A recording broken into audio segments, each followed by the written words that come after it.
조국 전 법무부 장관의 부인인 정경심 교수 재판이 연일 논란입니다. 예, 동양대 표창장이 위조됐다는 검찰과 최성해 전 총장의 주장에 맞서 정 교수 측은 최 전 총장이 청탁을 거절하자 거짓 진술을 하고 있다고 반박했습니다. 법정 공방 자세히 알아보겠습니다.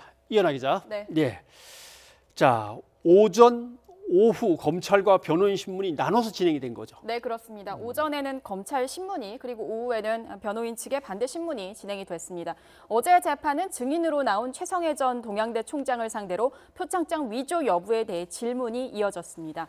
최 전 총장은 오전에 열린 검찰 신문에서는 조국 전 장관 딸에게 총장 명의로 표창장을 발급해 준 적이 없다며 해당 표창장은 위조된 것이란 주장을 반복을 했습니다.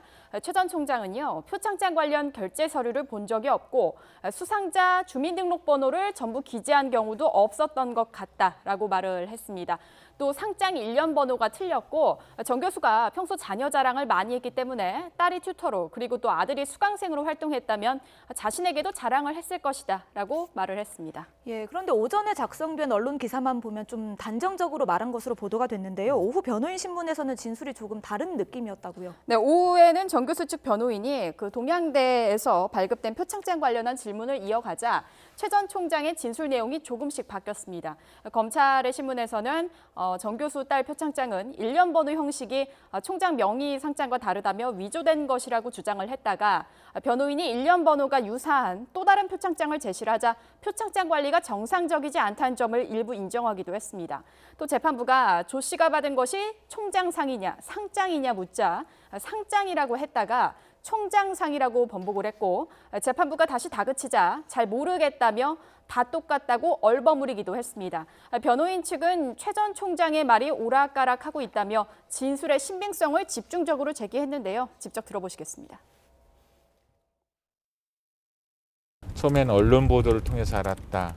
2, 3일 전에 알았다고 했다가 직원으로부터 들어서 알았다고 하다가 또 정경심 교수로부터 들어서 알았다라고 하는 많은 얘기들이 오늘 한자리에서 횡설수설을 했습니다. 최소한 이 사건이 언론에 의해서 표면화되기 전에 본인은 알고 있었다. 네. 네. 또 하나 이제 쟁점이 된 것이 외부에서 당사자가 아닌데 전화를 해서 외압이 결국 있었다. 이제 이 문제도 논란이 된 거죠. 그렇습니다. 그 최 전 총장은요, 검찰 압수수색이 벌어진 시점에 이틀에 걸쳐서 조국 전 장관 부부로부터 회유성 전화를 받았다라고 증언을 했습니다. 최초 시점은 지난해 9월 3일인데 정 교수가 전화를 해서 저에 대한 자료를 검찰에서 요구해도 넘겨주지 말아라. 자료를 잘못 내주면 총장님이 다친다라고 말을 했다는 겁니다.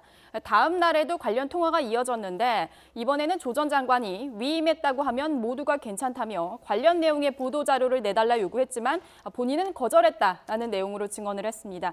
이어서요, 김두관 의원과 유시민 노무현 재단 이사장으로부터도 정경심의 요구대로 해달라는 부탁을 받았다라고 주장을 했습니다. 반면에 변호인 측은 최성해 전 총장과 현 미래통합당인 자유한국당의 관련 여부를 집중 캐물었는데요.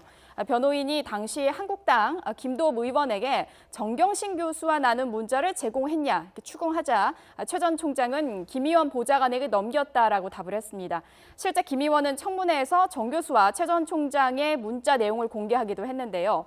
최 전 총장은 또 한국당 곽상도 의원이 표창장 관련 공문을 보낸 당일 서울에서 김병준 당시 자유한국당 비대위원장과 만난 사실도 인정을 했습니다. 예, 그리고 최 전 총장이 조 전 장관에게 양복을 선물하기도 하고요. 또 조 전 장관의 딸을 자신의 아들과 만나게 해줬다는 이야기도 있던데요. 네, 정 교수 측은 정 교수 변호인 측이 이제 펼친 이야기인데요. 조 전 장관이 청와대 민정수석에 취임을 하자 최 전 총장이 축하를 위해서 양복을 해주고 싶다며 집으로 재단산을 보내려 했는데 정 교수가 거절했다라고 밝힌 부분입니다.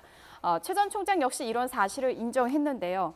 또 최 전 총장이 자신의 아들과 조 전 장관 딸을 소개팅 시켜주는가 하면 조 전 장관의 아들에게 사이다를 사주겠다며 문자를 보내기도 했다고 지적을 했습니다. 그러면서 최 전 총장이 2018년에 학교 관련 청탁을 했다 거절당하자 앙심을 품고 돌변해서 이런 거짓 진술을 하고 있다라고 주장을 했는데 또 어제 재판에서는 조 전 장관 딸의 검찰 진술도 새롭게 일부 공개가 됐습니다. 검찰이 공개한 진술 부분을 좀 살펴보면 당시 조 씨가 방배동 집에서 어머니가 표창장을 주면서 총장이 너 수고했다고 주는 것이라고 말을 했다는 발언이 있었고요. 또 동양대 엄마 연구실에 앉아 있다가 에세이를 가져오면 첨삭해 돌려주는 방식으로 봉사활동을 해서 학생들을 보지 못했다는 진술을 공개하기도 했습니다. 이런 진술 부분에 대해서요, 최 전 총장은 사실이 아니다라고 반박을 했습니다. 네, 중요한 것은 이 사건이 공판 전에 수사가 진행되면서 워낙 확인되지 않은 보도들이 많았기 때문에 이제 재판 지금 8차 공판이죠. 네. 계속 진행이 될 텐데 양측이 어떤 얘기를 하는지 가능한 한 자세하게 국민들한테 알리는 것도 필요한 작업인 것 같습니다. 이현아 기자 수고하셨습니다. 감사합니다.